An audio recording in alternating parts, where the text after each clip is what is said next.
With me in the studio is Florence Wenegieme. She is the Acting Director, Forecasting, Response and Mitigation. And together we'll be looking at flood mitigation in the FCT. You're welcome to Good Morning Abuja. Thank you very much. Good morning, viewers, and I appreciate being here with you today. Yes, you're welcome. Thank you. So we're looking at flood mitigation in the FCT. This is the month of August, and we've had heavy downpour, especially in the month of August in the FCT. So we want to give you to give us an insight into the weather pattern for this year, 2022.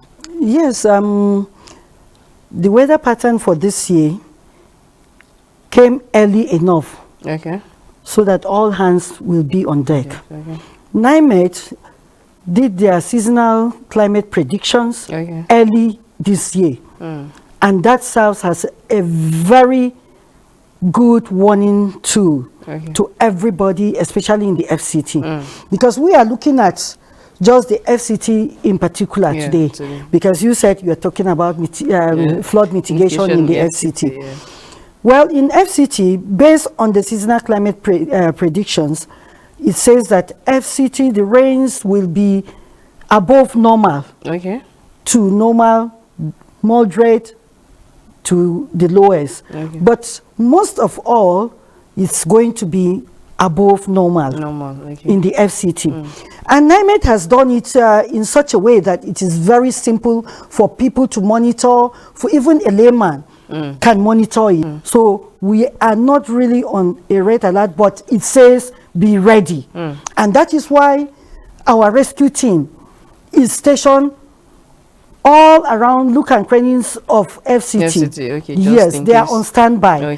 If you remember, it started raining at about 4:45 a.m. this morning, because that is why we are at alert. We are on standby. We monitor when it starts raining, especially early hours of the day. So it started raining and it was heavy, and then it ceased immediately. You can see that the weather has changed, the place is a bit calm, and that is it. But it was predicted that FCT should be on standby.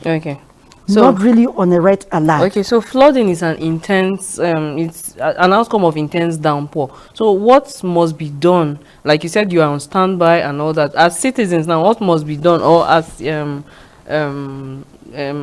me put it as citizens, what must be done to mitigate it? Because sometimes it's the carelessness of citizens that actually cause this disasters during flooding and all that. So what must be done to mitigate flooding?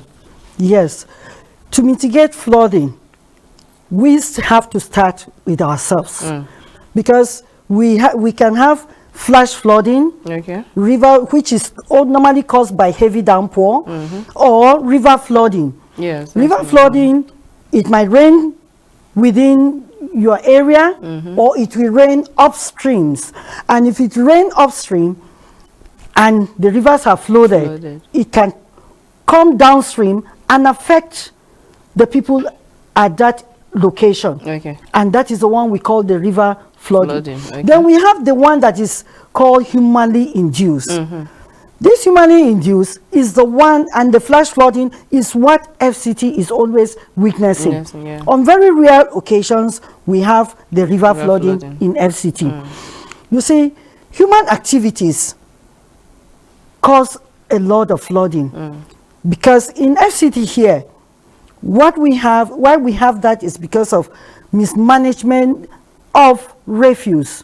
That's one. People dump refuse indiscriminately. They don't take care of their drainages. The drainages are blocked. They don't care to desilt it. They are always waiting for the government to come and do that. Yes, government has the duty. Is the duty of the government to clean all drainages, which government keeps doing. They desilt all the manholes, all the drainages. They make sure they desilt this to avoid blockage of the drainages. But as individuals within our environments, around your house, you have to make it your responsibility to make sure you clean your drainages from time to time. If not for anybody, for yourself and members of your family. Because when the drainages are not well clean, you breed mosquitoes there. Yes. And from there, outbreak of cholera, outbreak of malaria. And there are times that you have people, as they are driving, they eat corn, they eat something, and then they drop all these polythene bags indiscriminately. And that is what mismanagement. Another cause is building on waterways. There are people who do not want to keep to the master plan of FCT. You have an estate where they are supposed to have a garden, a playground, for recreational purposes. They sell off such locations. And people build houses. And people build houses. There's a waterway where you need water to flow freely. People would have built houses on it. So tell me, why wouldn't we have flooding? Some of them narrow the waterways. They have a 1,000 square meter of land. By the time they notice that there's a stream there, they feel they can take another 100 square meters and add to it. Thereby raising a retaining wall to reduce the waterways or to reduce the stream that is around there. And all these things can cause flooding. Okay. So can you give us some safety tips? Well, just in case people are faced with this disaster, what are those safety tips on search and rescue cases of flood in the FCT? Yes, it is said that charity begins at home. You have to be aware of the situation in your environment, the common hazards within your environment. When you know that you are living on a floodplain, you know you have built your house on waterways. The first thing you do is this, because whether we like it or not, due to climate change, due to global warming, flooding has come to stay with us in Nigeria. We can't run away from it. As such, people living on floodplains are supposed to move to higher grounds. Move away from there. Nobody is going to take that land away from you. Instead, you'll be advised. You'll be advised to move away from there to higher grounds, and at the same time, you can decide to use that place for a farm. Use it for a fish farm, or plant something that we need a lot of water. Move out of that place for your safety. When it rains, please do not drive on running waters. In your homes, what you do is you make sure you do your drainages very well. There's one thing a lot of people don't even know. To mitigate flooding around especially in your own home, there are people that have done this interlocking, and they end up laying this black cellophane back before laying the interlockings. Where will the water evaporate to? It's a very wrong way of taking care of your compound, because when it rains, the water will not have anywhere to go to, and maybe the drainage you have within your environment is blocked, or it is not enough to contain the volume of water that after when we have a heavy downpour. And that is it. Then people that have decided to build on waterways, please, they should desist from that. They should move out of that location. And that is why, to mitigate flooding, starting from 2018, we started demolishing structures that were built on waterways, especially in the axis of Lokogoma, where we had people die. So we had a lot of people lost their lives. But this year it has not so far. Yes, and that is because of the mitigative measures FCT administration and FEMA in particular has put in place. First, like I said, we have removed a lot of obstructions on waterways. All the structures that have been built on waterways have been demolished. Secondly, we stop people from carrying out farming activities by the riverbanks.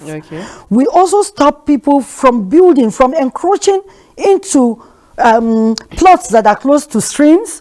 If you go to this road, this Ebano road, where we have behind Gudu Market, there's a river there. The Damangaza river, that's what we call it. Yes, we had a lot of structures already coming up by the river. Early this year, that place was flooded. But for our sensitization, because we have carried out a lot of sensitization, both in the city center and in area councils, we've gone to looks and screenings of the whole FCT, all the 6 area councils where we have our local divers, we have volunteers, we have town criers that we have put in place. We have coached them on how to sensitize, create awareness within their environment.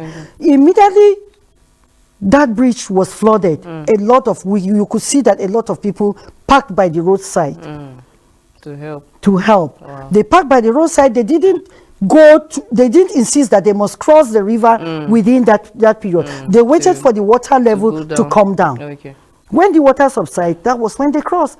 But again, what we did was that we stationed some of our staff with our barricading equipment. So at least in case there's any stubborn if one, there's any stubborn one, he will not be able to cross the road.